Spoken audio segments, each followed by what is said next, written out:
Hi there, I'm Wendy McCallum, burnout and alcohol coach and wellness expert, and you're listening to Bite Size Balance, where everyday extraordinary women share their stories, expertise, and wisdom, all in the name of lifting each other up and creating a better life by design.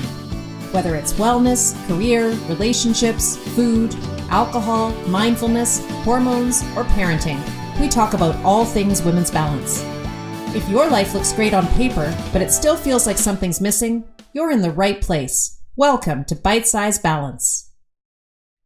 Hello, everyone. Welcome back to Bite Size Balance. I have, I think, my first couple guests today, which is kind of cool. I've got Amy and Matt Edwards here with me, who are the hosts of the Alcohol-Free Marriage podcast.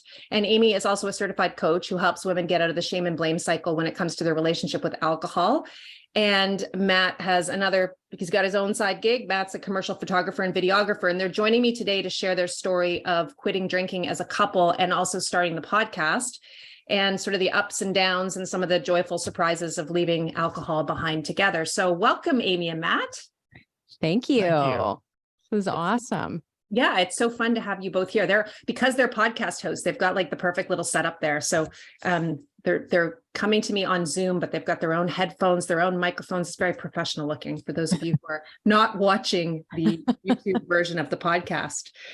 So you guys are both alcohol-free now. Yep. And how long have you been alcohol-free for the same period of time? Has one of you been alcohol-free for longer? How'd that go? I'm up almost on my third year being alcohol-free at the end of March. And Matt followed me 9 months later after trying to do moderation. Yes. Okay, cool. Yeah. We're going to talk about that. Well, congratulations on that. Why don't I just start by letting you guys tell in whatever way feels best for the two of you, your alcohol story, what led you to becoming alcohol-free. I don't know if that's two different stories or it's two stories that meld into one story at some point or how that works, but I'm going to leave it to you guys. Okay. Yeah. I guess it's really weird. I kind of want to say that it's like two people, we both sat in two chairs for the longest time, and we didn't realize we were both struggling with the same issue, both in our own individual ways. And for me, I think it was in my early 40s, I really started to question my drinking. Like, this is not working for me. But I did not, I didn't want to be an alcoholic. So I was like, oh, I guess I'm just going to continue on with where I'm going. And as we went into the pandemic, I was like, I could see on the writing on the wall. I'm like, if you keep going how you're going, this is going to end really bad. And so, we stocked up on booze for the pandemic. We did. Yeah. Our governor was shutting the state down. We went to pick up all of our stuff, our son's stuff from college. 2 hours, had to pack him all up, get back home, and they closed the state that day. And we went to the grocery store and the liquor store, and we were going to drink it up for however long. And it was spring break. I went ahead and we went out with our friends. Well, actually, we went outside and had a party on our driveway. And I kind of had one of those out-of-body experiences. I was like, what the heck am I doing? Here comes our kids. What are we going to do for dinner? Oh, just go make yourself a pizza or whatever. And I thought, how horrible is that? I woke up in the middle of the night, I had a come to Jesus moment, and started scrolling, and I was like, okay, you got to quit. And I found a program that popped up, a 21-day challenge, and I was going to get everything under control in 21 days. And the next day I got up, we went for a walk, and I said to Matt, I got to tell you something. I signed up for this program. I need your help. I need your support. And then you decided to share some news with me at the same time about a health scare. Oh yeah. Man, my doctor said I had mild fatty liver, but he also told me, well, I could drink a beer or two a day and I'd be okay still, which that works. Yeah. But yeah, then I said, yeah, you know what? I should probably not drink as much. But in the back of my mind, I was still thinking, ooh, there goes party time, I guess, a Yeah. little bit. But I'm like, you know what? I need to cut back. So she stops. That gives me a chance to moderate. And so she quit. Yeah. And Oh, wow. Was that actually right at the beginning of the pandemic, Amy? Like, yeah, it was the 24th of March. 2020. Is what, wow. 2020. Yeah. So you went out, you stocked up on all the booze, you got ready, and then You never did drink that wine, really. You had one night, and then you just said, I can't do this. I can't do this. Good for you. Wow. And that's hard.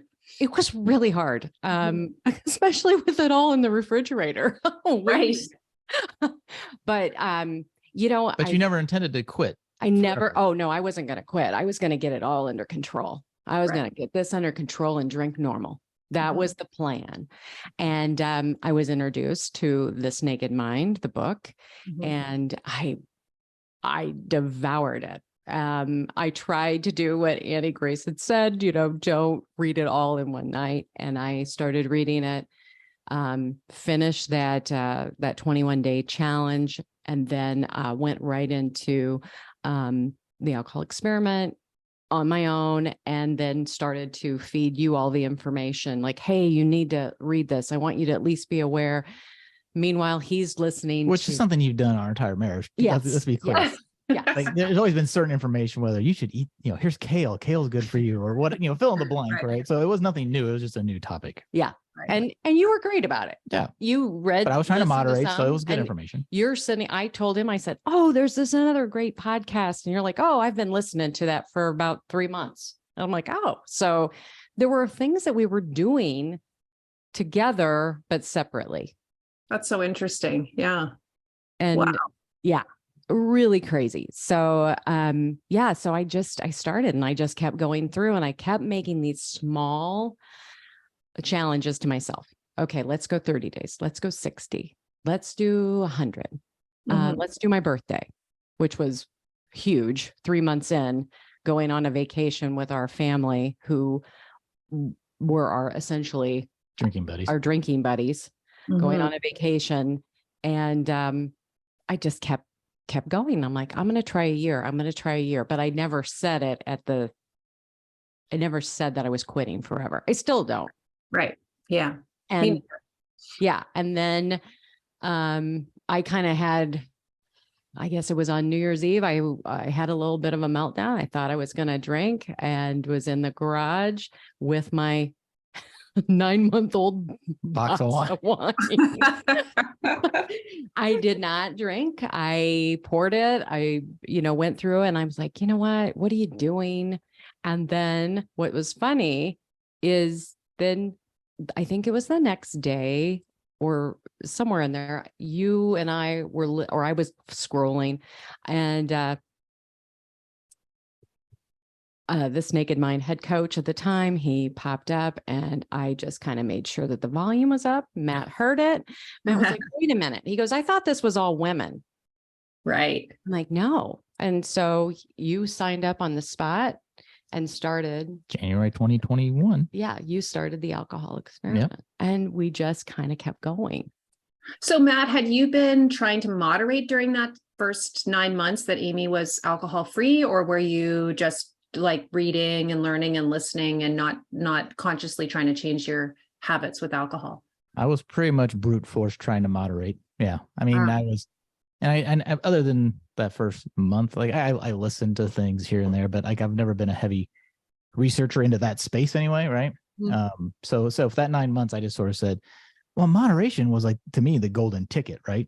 Like, right. Oh, well, I'm being healthy about it, but I can still drink and blah, blah, blah. And my drinking habits didn't really lend itself to that. It just ended up being more brain power, trying to think, all right, I only have 2 and I can do this and I can do this, and all these rules you start putting around yourself. And it ended up being, at the time, I thought it was perfect. Like, oh, this is great. But in hindsight, you realize so much work. Like I could launch a rocket ship with the amount of mind power I put into just not drinking or only drinking so much.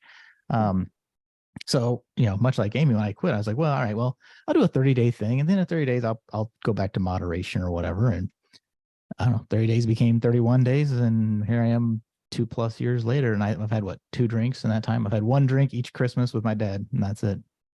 Interesting. Yeah. Well, it's actually really great to hear that, Matt, because I also, as you're speaking, I'm thinking you're the first male guest I've ever had specifically to talk about alcohol and alcohol stories. So it's, we talk all the time about how moderation is really tricky and it takes all the brain power and the willpower and all the rest of it. But I had never heard that from a guy. So I think that's, it's interesting that it's the same and that you struggle with all the same things that I struggled with trying to moderate. And I'm sure, Amy, you had your days of trying to moderate as well. Yeah, really interesting. So what role was the drinking playing in your marriage before you guys decided to start making a change? Like, how was it? I'm curious. I mean, zero judgment. It was a big part of my marriage too. And I'm always curious as to the role that it was playing and then how that has what's changed about that. It was huge. That's what we did. I mean, that was what we did. The thing is, it is kind of still what we do. We just do the NA version of it, really. Yeah. I mean, but yeah, we were, tap houses were our hang. Friday at 3:00, cocktail hours. Why would you go to a place that didn't have cocktails? Why would you go to an event? Yeah. Why would you do any event if it didn't serve alcohol? I mean, everything revolved around making sure. I mean, kids events. Okay. If we're going to go to a football game or whatever, you got to make sure that you have you have your cocktail prior. Mm-hmm. And then, it's halftime. The kids are done. All right, let's go to the bar because they can now drive. And we can go to the bar. And we can go to the bar and then we'll see them later. I mean, it really became. Which actually in hindsight, that's actually kind of pretty moderation, because I know people who, I don't personally know, but I've known of people who take nowadays, I guess it's a Stanley cup, but they'll fill their cups up, and that's not coffee, that's booze, which we never went that far, but everything, I mean, we were drinkers, like, hey, what do you want to do? Let's go get a beer. Like we do like fun vlogs just for funsies type thing. And a lot of those ended with, we worked hard, we deserve to go get a beer, or, let's go get we're always getting a beer and, try this beer. And I still drink my fridge is full of beer. None of it has alcohol in it, but I still have tons of beer, and we still do all the same stuff. And we've modified that over the years. But I mean, and that was a big fear from a married couple of, we were drinking buddies. If one quit and the other doesn't, it's like, well, we're not going to go, like, activities can't necessarily, we're not going to go to the tap house because she's not going to drink a beer. Well, we went to a few places and you figured it out, but I want to say the thing for me, big thing that kept me stuck for years was I'm like, he's not going to quit drinking. I can't, how am I going to do this? So I would just drink. Mm-hmm. And it was very lonely. Mm-hmm. And now, I mean, we've always been close and we've always, talked, but now our relationship has gotten so much. We never talked about the alcohol though. That was always kind of it's like we all each silently suffer or silently moderate or not or whatever, and have our own ebbs and flows. But it was always one of those things, like the idea of not doing it was never on the table. And I think that you keeping that from me. Yeah. Well, if I tell her I have a health thing that's related, then why would she'd make me quit? And I don't want to quit. Right. Yeah. And that's come up now. Like people, now that we don't drink, they'll be like, well, can you do this? Are you going to be able to have a drink? Can you go here? Or like our son, and he's 22. Well, is it okay? If Luke has a drink? Yeah. You know what? He knows, we've told him, we've shared with him. We're like, you need to be careful. Mm-hmm. So he's an adult. My favorite term, Amy's, is informed consent, right? Yeah. And so we don't judge anybody. If you want to drink, whatever. Just be aware of what you're doing. Right. Sure. Like I said, I've had 2 drinks in the last 2 years. So, I consider myself alcohol free, but I'm an adult. If I want to have a drink, I'm going to have a drink, but I'm not a drinker. Right. So I've matured in my understanding, but to your earlier point, I've done more research and I've done the mental work, right? Versus the brute force that I was doing with the moderation. Yeah. Right. Like you can legitimately take it or leave it now, instead of like having to power your way through a night without it. Yeah. Yeah. Right. Was one of you, I'm just curious, was one of you like more of the ringleader when it came to drinking? Like, was there some? The drinking was probably me. I don't know, though. I feel like I was, but I mean, I think at times, but then I remember getting in the car and being like, you wouldn't have said anything. And I'd be like, we're going to go to the pub, right? after we run our errands. It was, all right, run the errand, go and have a drink, or start with drinks and then go run errands. That usually ended badly. But that was what we did. And I think there were times maybe you wouldn't have. Well, I didn't worry about it quite as much because I was like, well, we either go to the pub or wherever and have a drink, or I'm going to go home and have a drink. So I was going to drink either way. I didn't really care. Yeah. But I'm like, hey, if you want to go out, cool. That's always more fun to drink that way. And I would have to say that when I was in that, you were moderating phase and I was not drinking, I discovered he was my trigger, one of my triggers. You got in the car and I would look at him. We get in the car and you and I being in the car together, that was a trigger. I'm like, oh my gosh, I got to learn how to deal with this. What am I going to do? And so that was challenging, but I worked through it. I'm like, no, just because you get in the car doesn't mean you have to. Which is ironic that getting in the car triggers you want to drink because drinking and driving, but that's a whole nother topic. But yeah, no, I get it. I get what you're saying. I think that's really interesting. The only reason I asked the question is because I was the clear ringleader in my marriage. My husband would never have drank the amount he was drinking if I hadn't been suggesting it all the time. And when I stopped drinking, he just mostly stopped drinking, still drinks, but not very much. So I was just curious because it sounded to me when you were talking, it sort of sounded like maybe you guys were kind of in the same kind of groove with the drinking in terms of how much you were drinking and how often. So I was curious whether there was someone who was more the ringleader. I probably drank more. I did drink more than you. You definitely were the daily. I was pretty close at the end to being a daily, but I definitely through our marriage would be like, oh no, I'm only going to drink on Fridays or Saturdays. And then as time went on, it turned to be Fridays and Saturdays. And as you know, it just progressed. And eventually there was like maybe one day a week or 2 days that I didn't drink. Yeah. And going back to what you said before about the conversations and the fear around not drinking and how that would change your relationship, what have you noticed about the quality? Because this is something, I mean, you guys must hear this all the time in your podcast. Amy, you're a coach like I am. Constantly hear from women that they're just terrified about what's going to happen to their relationship when they stop drinking. Well, because normally the other person's not also stopping drinking, right? And I'm just curious what happened for you guys around that. The concern is that we'll have nothing in common anymore. Or a lot of the times I hear something like, well, I'm able to let my guard down when I'm drinking. And so we can have more intimate conversations. It just feels like we connect better and it's always when we're drinking. So what's your experience been around that? I think for us, one of the, if you could have it, the positives of lockdown, our hobby was taken away. I mean, except for being at home. And I think I remember going out on our patio because it was, that was the only place you could go. You could only go to the patio. So we went to the patio and I remember one day just sitting there and I don't remember where I had read it or I'm sure or heard it. It was just, taking in the actual experience. And I could just remember looking over at him and thinking, I'm so lucky that he is is there for me in this space. And so I was really very blessed that happened because I was incredibly scared. But you know what? Then there was a point. It's like, well, do you want to live? Because I really felt that I was headed towards, if I kept going, death with my habit that I had. And so I think that's for me, it just, I'm just lucky, I think, in certain ways that you were just so absolutely open to letting me be in my own lane. And I think that was another thing, staying in my own lane. You know what?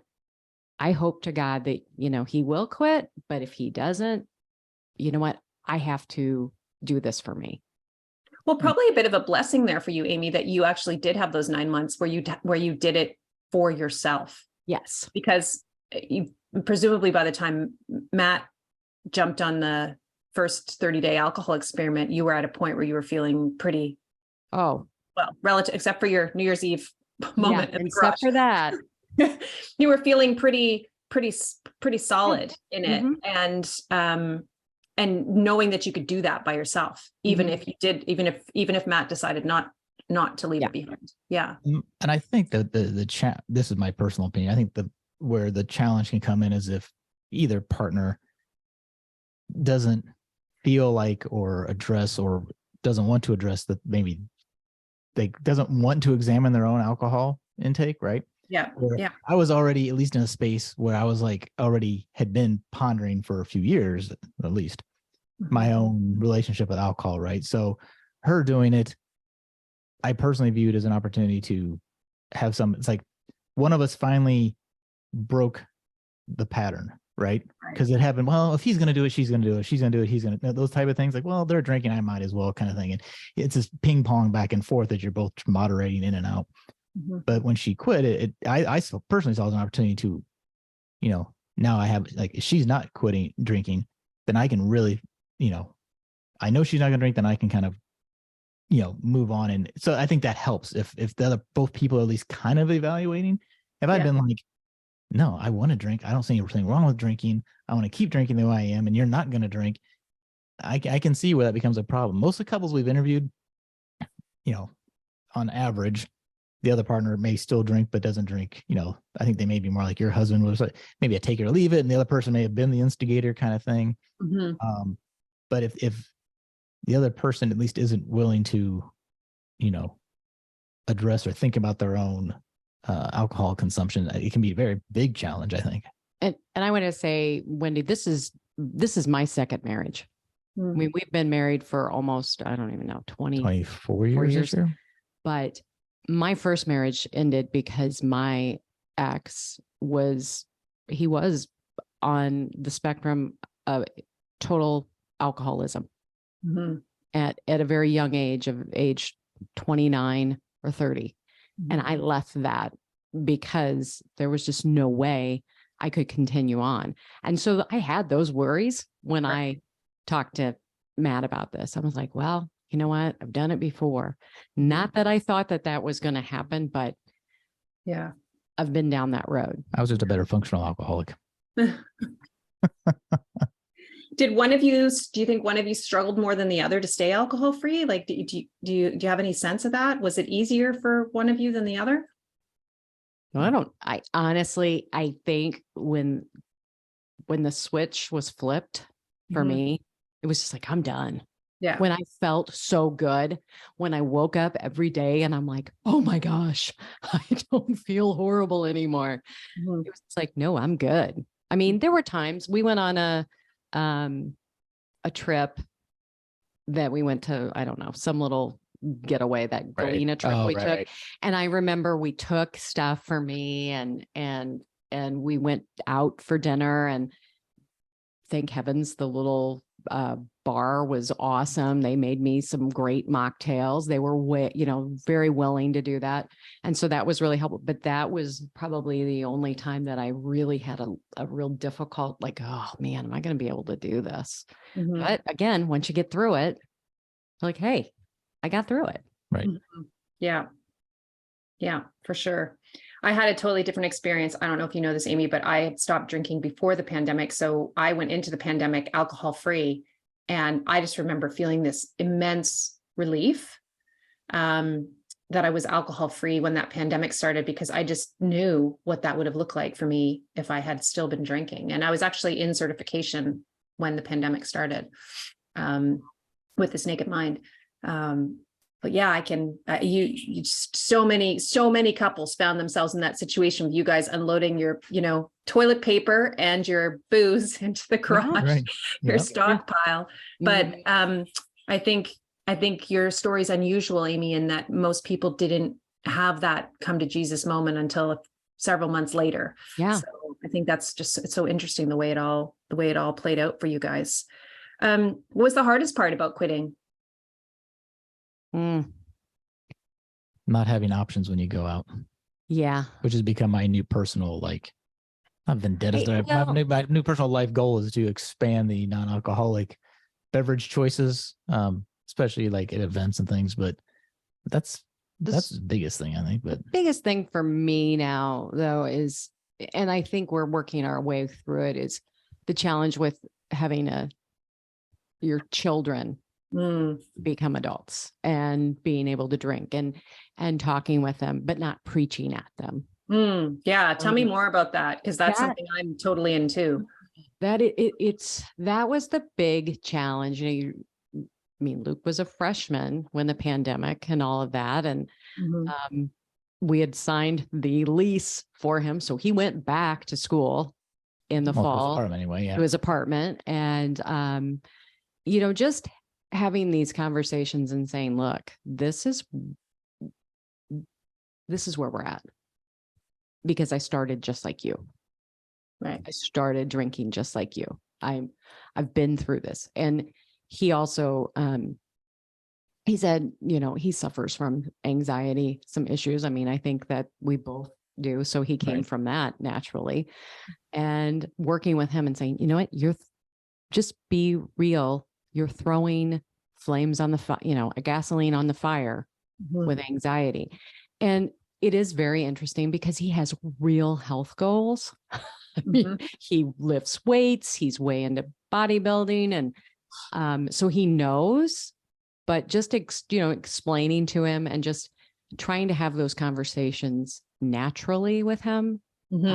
We had a great one with him a couple of weekends ago, and just, sharing, what it causes 7 to 8 types of cancer, depending on, what you're looking at. So that's been really, and he's been really open, and he's like, I feel like my generation is more health conscious. Well, and he's smarter. He went to therapy where we just, my therapy was in a bottle of gin, Right. So, he's approaching it a much healthier way than we did. And I think it's just the generation and those type of things. So, but all you can do, we were a bad example for 20 some years. All we can do is hope to be a good example now. Yeah. No, I totally agree with that. It is a weird thing to negotiate, though. It's an odd one. My kids became legal, I guess is the way to put it.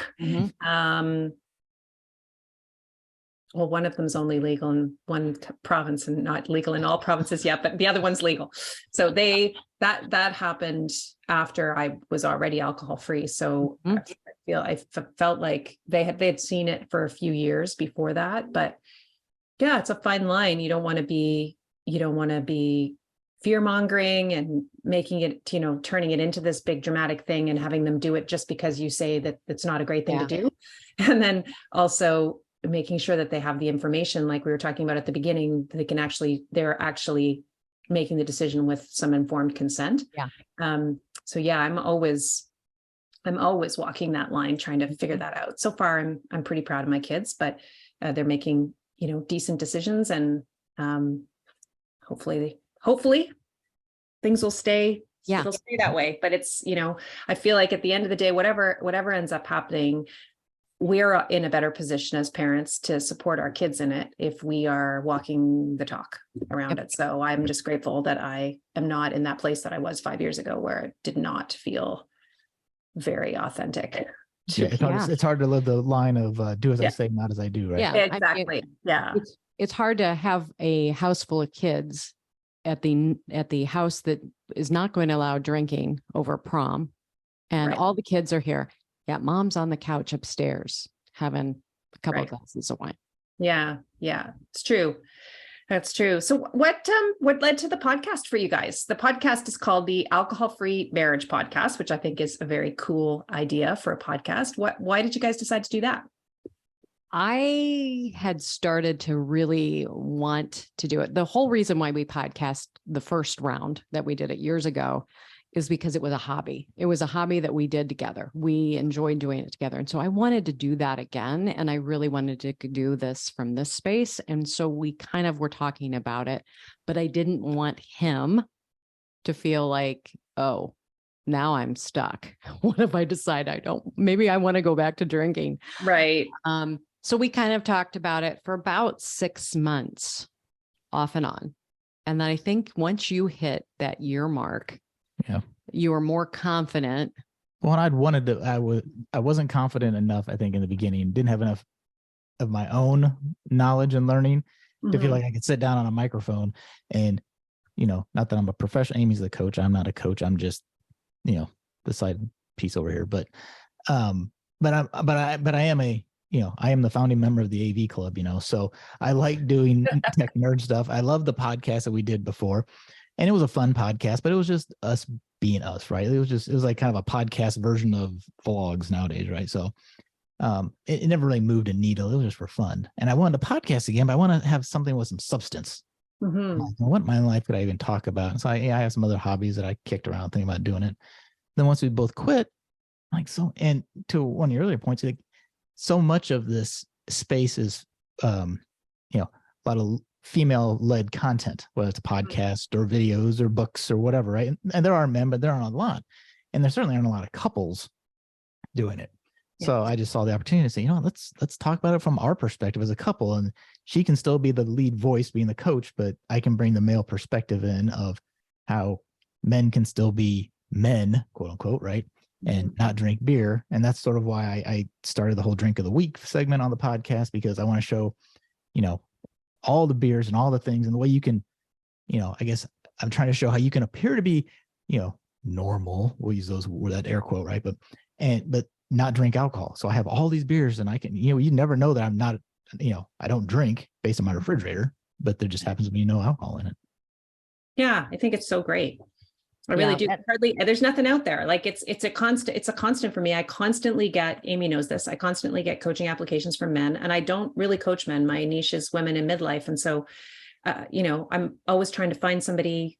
I have a few people that I refer out to, but it is a very narrow world. And it's definitely the non sort of traditional AA world seems to be very much female led right now. So yeah. And I think for the two of us, we want people to know that it isn't just for couples to listen to, but we want people to come and listen. Here we are a couple, we are doing this together, and it's not easy, but we want voices to be heard, more stories. We've got some couples who actually come on, we've had several couples come on now that are alcohol free, and that is fun.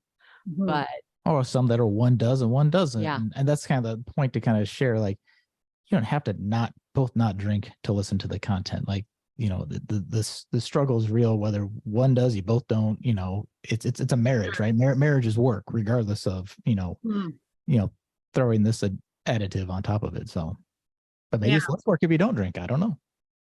I think it's been a lot less probably work. Yeah, probably. Yeah, with the two of us. I mean, that's why we have time to podcast. We have more money to podcast. Yeah. We've got all this different equipment. I reinvested it. Yeah. More money, more time. Yeah. So what kinds of topics do you guys talk about on the podcast? So you have couples on sometimes, but do you do solo podcasts? Well, not solo, duo podcasts where it's the two of you, or do you, and I know that sometimes you have non-couple guests on, because I've seen some of those. Yeah. Yeah. We're interviewing authors, we're interviewing other coaches and their stories. We love it when couples will come on. Sometimes one couple will be like, yeah, I'm all ready. And the other one's like, yeah, no. Yeah. But it's just been a lot of fun to go in that. We've had vendors. That's fun. Go Brewing, all the bitters coming on. I swear we had another one. Amethyst. Oh, Amethyst. So we've and these are people that we've just met out in, like, oh, hey, we went the NA bar that is 2 hours north of us, and it's an NA brewery. And getting to go there and reaching out to them and saying, hey, we were at your place and this has been so much fun. And they're like, yeah, we'd love to come on your show. And that has been probably the most fun, is when you get to talk to people who are in that space, and they're, more sober curious. I mean, they're not, I guess, more like Matt, like, I'm never going to say I'm not going to have a drink, and have a few during the year, but very much being able to just share those stories, because some stories become very emotional that I never thought would become emotional. Yeah. This is where we were at. This is what's going on. And you meet people from Wendy from podcasting. Podcasting doesn't know a boundary. So, you meet people from all over the world, all walks of life. And it really helps share the story that alcohol isn't something that just impacts, a certain demographic in a certain part of the world. Like it's equal opportunity. Yeah. And it's fun when you look at the stats, like, hey, we have listeners in Australia. Yeah, it's really cool. Listeners in the UK. Yeah. Yeah. And that's the fun thing. That's like, those are things that are fun. But I just think just letting people know that there is another option. And Wendy, my goal personally with the podcast, a lot of people want to chase numbers and listeners, and sure, we like to see those numbers, that line go up, right? But I made a heartfelt goal at the beginning that if we just help one person, right? If one person listens and it gave them encouragement, or it helped them, gave them a tip or something that moved the needle for them towards, a more sober life, that's what does. And once in a while, when I kind of get down in the numbers, as some people will do, we'll get an email or a text or whatever saying, "Oh, thank you so much for this or that." And I'm like, you know what? It reminds me, that's why we do this. Like, we're not making any money doing this. It'd be awesome if we did, but we don't. So we don't make, but we do it for the love of the topic, for the love of the community, and the love of podcasting, and to share the information. And if we can help a few people along the way, that's just awesome. That, couple kids in the cornfields can help somebody. Yeah, I totally agree with that. Where are you in the cornfields? Out of curiosity, I don't think I told anybody where you were when we started this podcast. What cornfield are you in? We're in Bloomington, Illinois. Central Illinois. Yeah. Okay. Yeah. And actually, I think the county we live in goes between another county for being like the top corn producer in the world. So literally, we are from the cornfields. Yes. Yeah. There's one like right over there. I have a question for you around just that what you were just talking about, Matt, that whole trying to, maybe move the needle for some people. And I wondered what you guys would say to someone who's worried that if they, there could be so many concerns here, but let's just take this one. Worried that if they try to quit drinking or change their relationship with alcohol, that is going to just negatively impact their partner and their marriage. Yeah. Coach, you tell me. It's really hard, but I think it goes back to, that whole, you're in the airplane and, the mask drops down and you got to put it on, you got to work on you. But I would say, I'm glad I approached it the way I did with Matt. I just went in and basically, I went to you and I'm like, I'm changing the rules. I have to work on me. Right. And doing it in a way with love and respect to him, that I am not telling you to quit drinking. I think that is key. Yeah. I can't change him. I can't change anybody. The only person I can change is me. Yeah. And honestly, if she had pushed on me, the more I would have pushed back. So, it was that sort of, just be a positive influence. And I want to say that 9 months, me not drinking, our relationship improved. It truly improved. In removing the alcohol for me was a huge thing. The anxiety and all those things that come up, and the nitpicking and the going after, and it wasn't all sunshine and roses, because I was having a period where I would go in and yell at you like every day as I was detoxing. But you were like, hey, I know you're going through something. Let's, we either need to do a few things. He called me out. And it brought me back. I'm like, okay, you can't do that. Yeah. So. Were you afraid to have that conversation with him when you first? I just am thinking back to when I had that conversation with my husband. Were you afraid? Yeah. Oh yeah. We're on a walk. We're in our neighborhood walking, and my hands are. I couldn't yell because we're shaking. I was shaking. I didn't look at him. I was just like, hey, I got to tell you something, and that was really hard because I was changing the rules. Yeah. I remember it. It was. I think I was. The first thing I did was tell my husband I was downloading This Naked Mind, and that was terrifying for me. Just telling him I was going to listen to a book about changing your relationship with alcohol. Yeah. I was just so nervous about that. He was like, sure. He did not care, but I had turned it into this really big thing. And then I do remember having the conversation after 30 days alcohol free with him, just like, did you know? No, I didn't tell him. I didn't say anything. I just did it. And then I said, have you noticed that I haven't been drinking? And he said, yeah, sort of. But like it was so interesting to me how little he was paying attention to the drinking. And again, I was the ringleader, obviously, because it didn't really affect him in the way that I thought it was going to affect him. He just didn't care. But I was so afraid to have that conversation with him. And I continue to be afraid. And I wanted to raise that because I think that's part of the process for couples very often. And it's okay to feel that way. And you and I are great examples, Amy, of how that actually works out.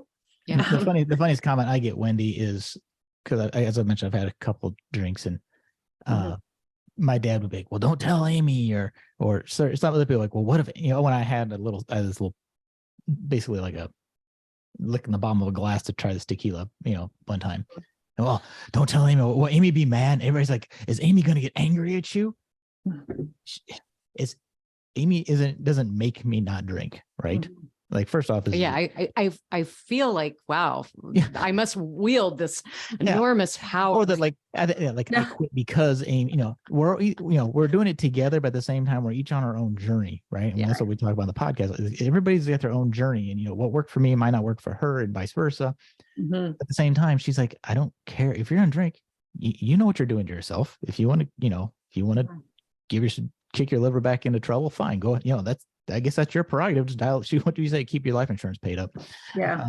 But there's no judging, right? Like, everybody, it's like this sort of, try your best kind of, work to live your best life. But she's never been like, oh, you had to drink. Well, I think the philosophy, with this Naked Mind and all the coaching that I have received in this is the grace and the compassion and being able to extend that out. I felt like I received more grace and compassion going through that than I had ever in my entire life. And it was just like, oh my gosh, I have to give that to him. It's up, it's not up to me.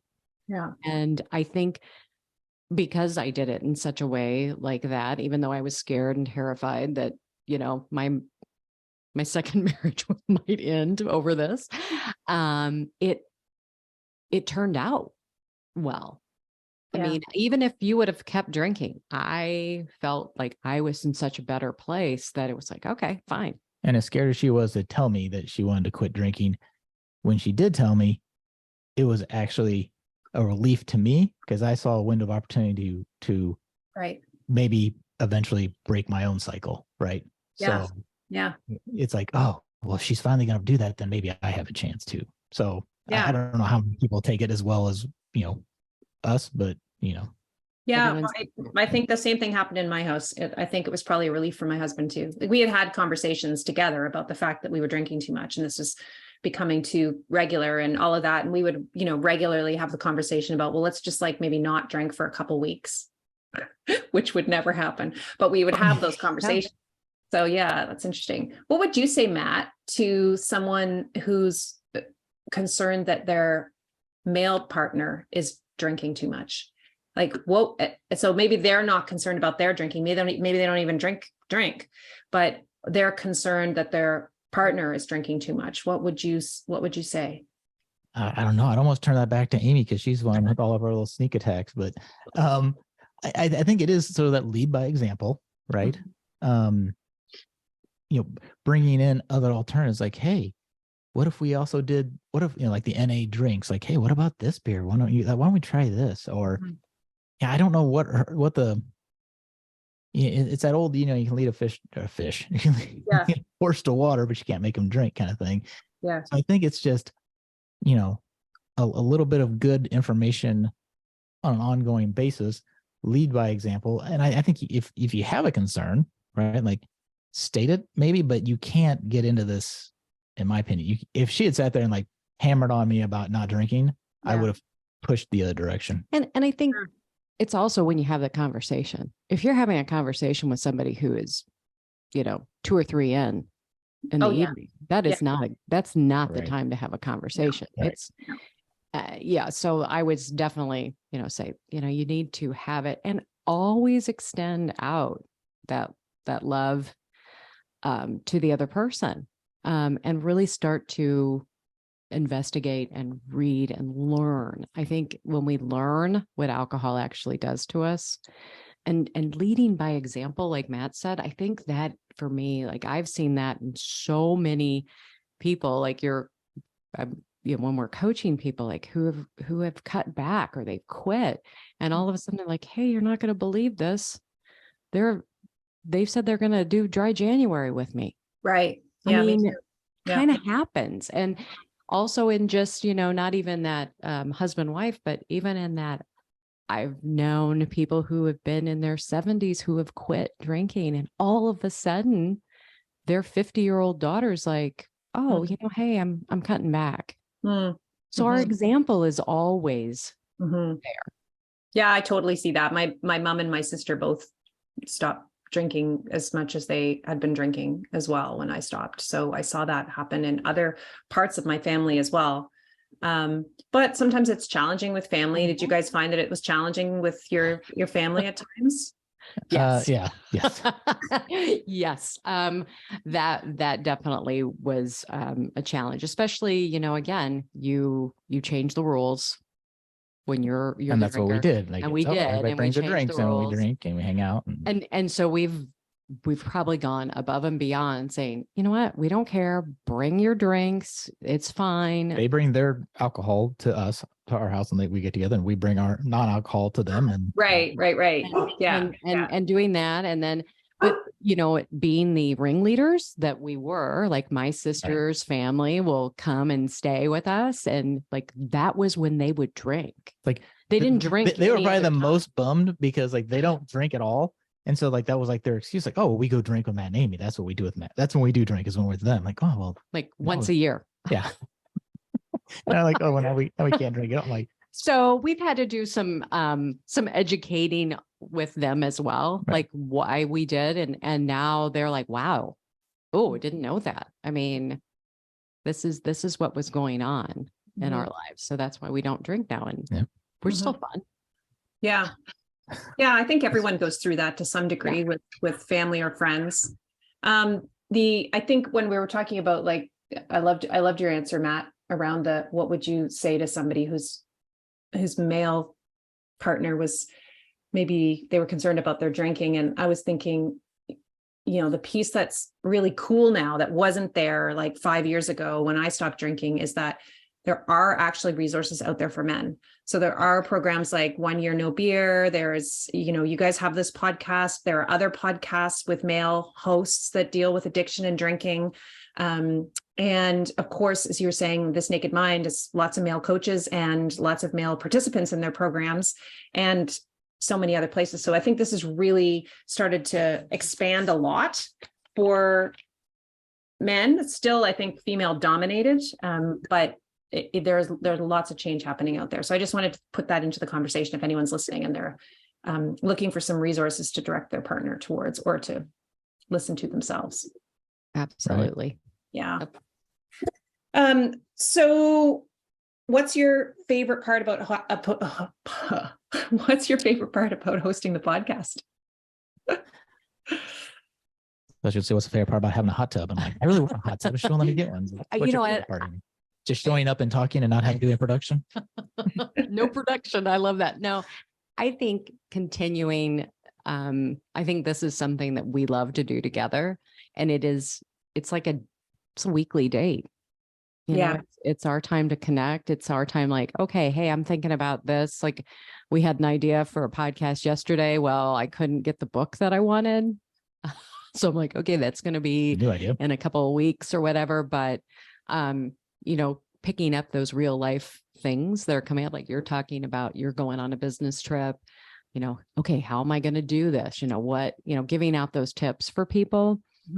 It becomes a little bit, I think, it becomes a little bit of therapy for ourselves too, right? So we talk through some of the things that we're even thinking, and that's kind of how we honestly come up with all of our topics. If it's not an interview, it's like Amy's example of, I'm going on a trip. It's like, all right, let's talk about, sober solo business trips. Like, what are the challenges there? Because I've lived it on both sides. So, so we talk about those things, and it's kind of a date. It's a chance to talk through. It's kind of a way to, reinforce our NA habit. And we talk about our drinks of the week, and, it's just something that, it's a more productive version of our previous podcast, which we love doing too. Yeah, so I would have to say that. And we have comm backgrounds. We have to do something with them.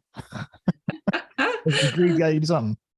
I love it. Yeah. Well, I think it's amazing that you're doing it. And I'm sort of envious that you have this thing as a married couple that you do together. I think it's so cool. And so glad that you are providing this resource. And thank you so much for taking the time to talk to me today. It's been a great conversation. Thanks for having us. Thank you so much. So if people want to find the Alcohol-Free Marriage podcast or get more information on it, where do they go, Amy? They can just go to joyontheotherside.com. Perfect. Everything's there. Great. And they can find information about your coaching there too as well. So I'll put that in the show notes. Great. Okay. Well, thanks again, guys. It's been awesome. Thank you. Thanks, Wendy.